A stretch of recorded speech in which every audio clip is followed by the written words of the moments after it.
Welcome back to this message from Cougs and BroBanter. We've got Brett Boyer here dancing in the background. James is somewhere in the background as well.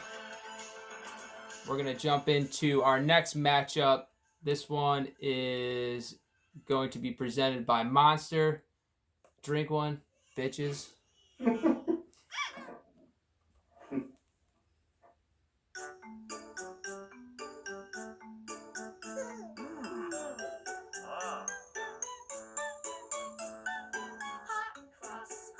Bonds matchup of the week.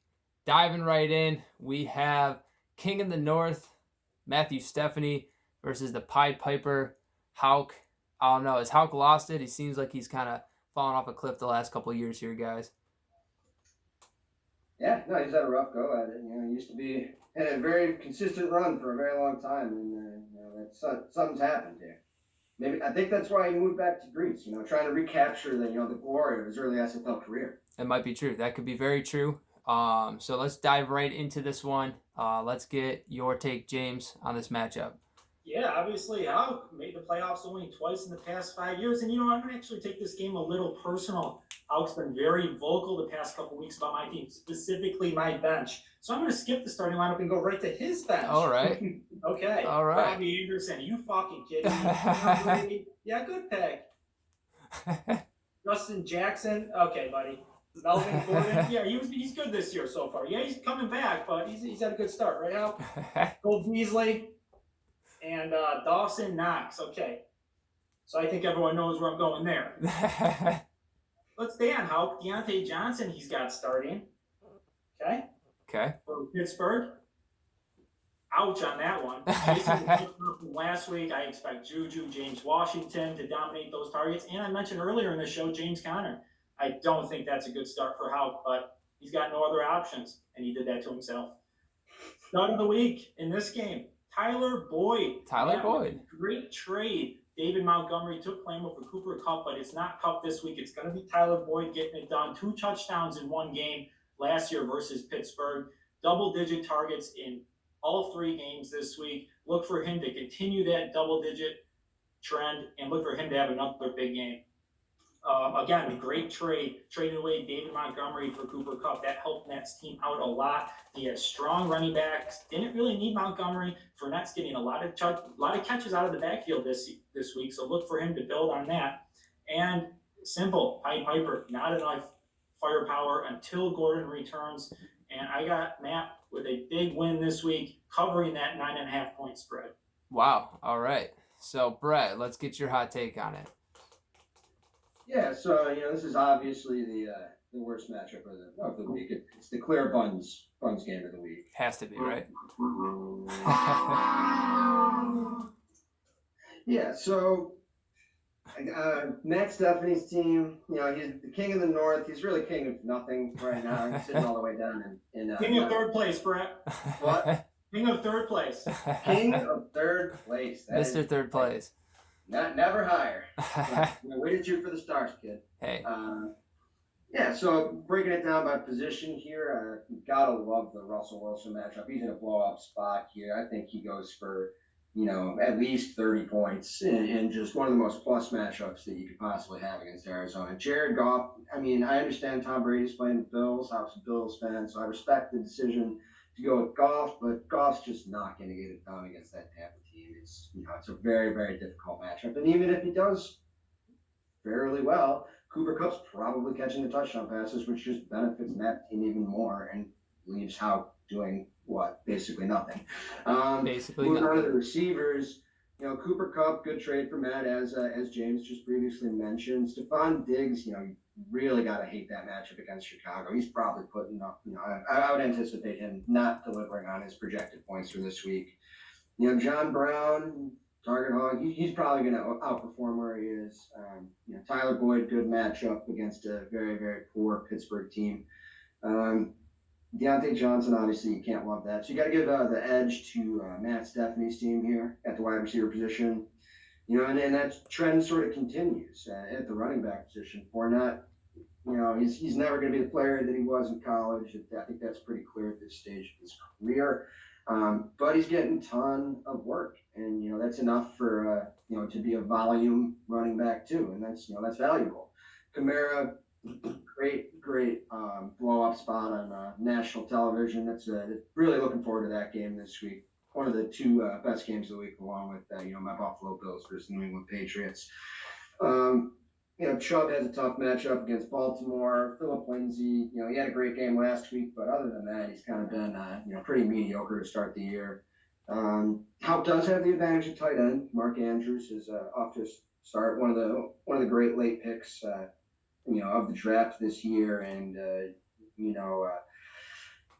it's just there are too few of those for the Pied Piper this year, and it's kind of left him in a pretty difficult spot. So without belaboring the point, I think Matt has some pretty clear advantages up and down the roster, and I would expect him to come away pretty comfortably here and get back to 2-2. I agree completely. I think Jared Goff is overrated. Not a very good quarterback. I know Brett would second that opinion. Seconded. And thirded. It sounds like we're all on the King of the North on this one. So we're going to move on to our next matchup. This is not the matchup of the week. This will be the last one before we get into the matchup of the week. Just got to make sure we get to the right screen this time. And it's going to be my favorite to win this year in Eric, the Legal Drug Pushers. I mean, his team is just incredible versus the Taco Supreme. And at this moment, I want to introduce to you a quick little segment I like to call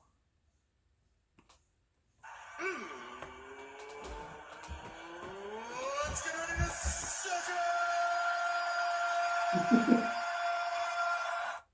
That's going to be Rocco's team sucking it hard on Sunday. So let's get right into it. James, what's your hot take on this matchup? Yeah, so you mentioned Legal Drug Pushers, how great they are, and I do think they're good, and they remind me a lot of your team from last year, Keegan. They got Patrick Mahomes, which really you take Mahomes and you're instantly in the playoffs. And then Delvin Cook is your Todd Gurley from last year. I do think he may struggle at wide receiver 2 and 3 throughout the year. Yeah, great start, 50 points week 1 by Sammy Watkins, but I don't know if that'll continue. And Larry Fitzgerald, obviously a hot start. Can he continue it again with his old age? I don't know. Rough tight end situation for Eric. That's something he'll have to figure out, but nonetheless, a great team. And Rocco, rough injury blow, Saquon Barkley, nothing you can do about that. He was lucky that Keenan Allen's having a monster start to the year. Adam Thielen, another good start. Can Wayne Gallman cover some of that blow that Barkley's leaving? I don't know. So my stud of this game, DeAndre Hopkins, 2 average games for Hopkins-wise past couple weeks. But look for him to rebound this week. Targets has actually gone down each week, but I expect the Watson to Hopkins connection to be on full force this weekend. And my dud of the week here, Marquise Brown, who was a high-priced waiver claim week 1.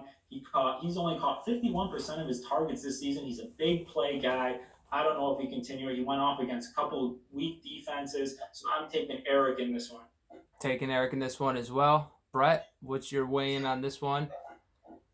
Yeah, so we'll see what Eric is made of after he really suffered a pretty brutal beatdown last weekend. Very, very weak defense, allowing the first 200 plus SFL points in a single game. Bad defense. I think he'll get it right. Eric's been traditionally pretty consistently above average manager in this league. Rocco, he's still getting his feet wet. It's only his 3rd season in the SFL. Many people don't remember, but Rocco was back in the SFL in his first or second year, I believe. And then took a decade hiatus to research and prepare for his return to the league. And went swimmingly last year, but as James mentioned, bit hard by the injury bug. So moving on and breaking it down by position, I mean, there's nothing else to say about Mahomes that hasn't already been said. He's on a trajectory to go down as the best player in NFL history. And yes, that's better than Tom Brady. He may not ever get to the titles Tom Brady does, but there's a chance Mahomes is talked about as the greatest quarterback of all time. Wow. Rivers is probably a Hall of Famer in his own right, and he has a great matchup. but it doesn't matter. It's Patrick Mahomes. So advantage Eric. At the wide receiver matchup is interesting here. I think I give the slight nod to Rocco's team. Keenan Allen's been on fire. Thielen's got a tough matchup, but he's a pretty steady Eddie type of contributor. Calvin Ridley, not a great matchup, but he's got blow up potential, and I'm going to disagree with James on Hollywood Brown. I mean, the kid has an absurd target share right now, north of 25%. He's going up against a very, very, very new secondary in Cleveland. They replaced almost their entire secondary due to injuries and poor play. And I think that Hollywood Brown is just going to feast on that. And he's going to make this game a lot closer than one would expect. Running back, don't really need to say anything here. Poor Rocco. You hate to see it happen with Saquon like that. And Eric just has an absolutely commanding advantage at that position. Both tight ends suck. No reason to talk about them. And defenses are close to a wash.